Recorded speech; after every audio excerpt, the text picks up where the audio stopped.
இப்போலாம் மாவு அரைச்சி வச்சா சீக்கிரமாகவே புளிச்சிருதுங்க. ஏன்னா வந்து நல்ல வெயில் அடிக்குதுல்ல, அதனால சரி இன்றைக்கி காலையிலேயே போய் மாவு கடையில் வாங்கலான்ட்டு கடையில் வாங்குறதுக்காக போயிருந்தேன்.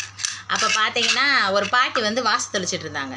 அப்போ திடீர்னு ஒரு பைக்கில் வந்த ஒரு ஆள் வந்து வேகமாக வந்து வண்டியை நிப்பாட்டிட்டு அந்த பாட்டி மூஞ்சிலேயே ஒன்று ஏதோ கொண்டு எரிஞ்சிட்டு சப்பு சப்புன்னு அரைஞ்சிட்டு போனாப்புலங்க.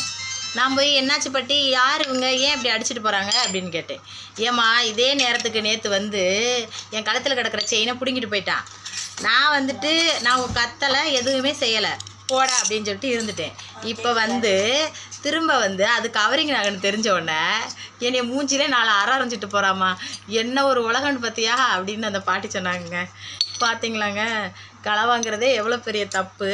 அதில் நீ ஏன் கவரிங் செயினை போட்டு வந்து அடிச்சுட்டு போகிறானாங்க. இது அந்த உலகம் எதை நோக்கி போகுதுன்னே தெரியல.